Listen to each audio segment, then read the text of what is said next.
तंत्र के बारे में मैं ज़्यादा आपको बताने की जरूरत नहीं है, आप सब परिचित हैं जिस तंत्र की हम यहाँ पे व्याख्या कर रहे हैं, ठीक है ना। भगवान शिव ने कुछ विधियाँ दिए जो विज्ञान भैरव तंत्र के नाम से जाना जाता है।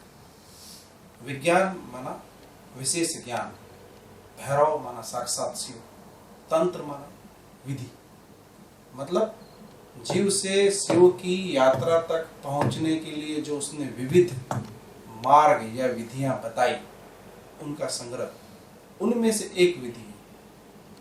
और शिव ऐसा कहे गए हैं कि अब से लेकर भविष्य तक, भविष्य में जितने भी आत्मज्ञान को या आत्म साक्षात्कारी पुरुष होंगे वो इन 112 विधियों में से ही किन्हीं विधि से होंगे।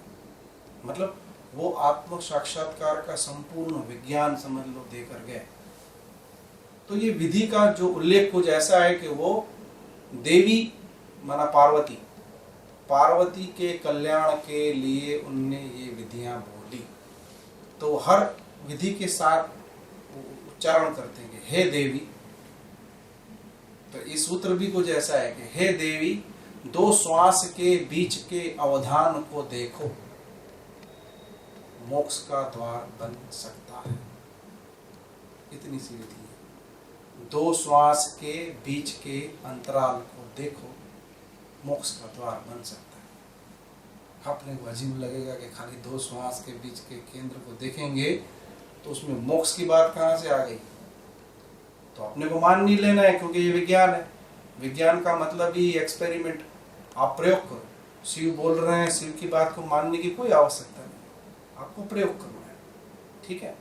तो प्रयोग को मैं 3 चरण में बांट रहा हूं, क्योंकि हमें सीखना है। वैसे तो एक ही चरण में करोगे तो हो जाएगा, पर ये एक पुरातन विधि है। उसके बाद जो आज इस विधि के ऊपर कई दूसरे मास्टरों ने काम किया है, जैसे अभी आप लोग शायद आनापानसती के बारे में जानते हो, सुना है आपने। तो ये बहुत कुछ आनापानसती के करीब करीब है। मैं ऐसा नहीं बोल रहा हूं कि ये पूरी आनापानसती है। आनापानसती का जो विधि है वो कुछ अलग है, थोड़ा सा अलग है। कितना फर्क है? 19-20 का फर्क। आनापानसती में क्या है कि जो आती श्वास है और जो जाती श्वास है, आना आती श्वास, पान जाती श्वास, सती माना स्मृति। आती श्वास जाती श्वास के प्रति आपकी संपूर्ण स्मृति, संपूर्ण जागरूकता, वो आनापानसती। यहाँ अवधान की कोई बात नहीं। अब ये विधि क्या बोल रही है कि दो श्वास के बीच के अवधान के प्रति सजगता या होश, उनके ठहराव को आप देखो, मोक्ष घटित हो सकता है या परम चैतन्य की अनुभूति हो सकती है या आपके अंदर परम घटित हो सकता है। तो क्या हो रहा है कि दो के बीच एक हल्का सा अंतराल आता है। जैसे मान लो कि आप श्वास ले रहे हो तो एक टर्निंग पॉइंट आएगा, हल्का सा 1-2 क्षण के लिए रुकती है श्वास, फिर आप छोड़ते हो, 1-2 क्षण के लिए रुकती है श्वास, फिर आप लेते हो, 1-2 क्षण के लिए रुकती है श्वास, फिर आप छोड़ते हो। अब वो जो अंतराल है वो एक क्षण ऐसा आता है कि बिल्कुल रुक जाएगा।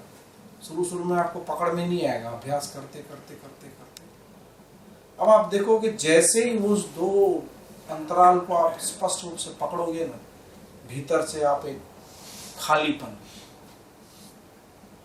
एक ऊर्जा के भंडार को या एक आकाशीय तत्व को महसूस करने लगोगे।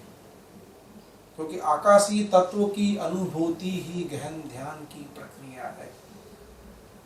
ख्याल में आ रही कि नहीं बात? तो पहला चरण है 10 मिनट, दूसरा 10 मिनट, तीसरा 5 मिनट, समझ गया। तो पहले 10 मिनट में आपको आनापान करना है।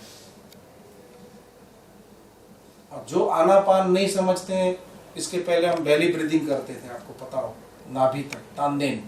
तो तानदेन भी कर सकते हो आप, पेट पूरा ऊपर होगा, पेट पूरा नीचे। उनके प्रति होश, सजगता। फिर मैं घंटी बजाऊंगा, दूसरा चरण।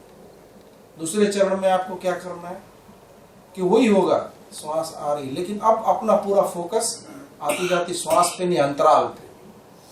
फिर जब छोड़ा, फिर अंतराल पे, फिर जब लिया, फिर अंतराल, इस तरह से बहुत कुछ अंदर परिवर्तित होगा। ये विधि बोलती है आपके अंदर कई तरह के जैविक रासायनिक परिवर्तन होंगे जो आपको भीतर की यात्रा के लिए मार्ग बनाएंगे, या एक क्या बनना चाहिए, एक बीज की तरह वो काम करेंगे। समझ में आ गया।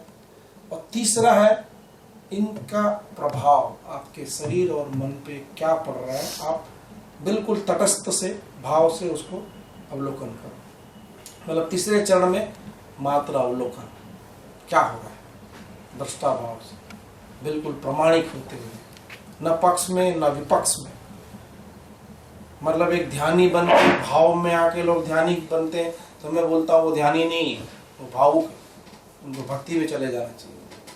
एक बिल्कुल रैशनलिस्ट टाइप का आके बैठ के ध्यान करते हैं, मैं बोलता हूँ वो भी ध्यानी नहीं है, ध्यानी बिल्कुल तटस्थ है, प्रयोग कर रहा है, उतर रहा है प्रमाणिकता से और अवलोकन कर रहा है कि हाँ ये विचारों को, शरीर को, प्राण की गति को या भीतर कोई ऐसे सुविधा को प्रकट करती है। अगर करती है तो उसको आपको कंटिन्यू रखना है, अगर नहीं करती है तो छोड़ देना है। विज्ञान भैरव तंत्र की 112 विधियां किसी और पे हम प्रयोग करेंगे। ठीक है, समझ में आ गया। 10 मिनट 10 मिनट 10 मिनट। पहला आनापानसति, दूसरा 2 के बीच के अंतराल के प्रति होश, तीसरा अवलोकन। शुरू करेंगे।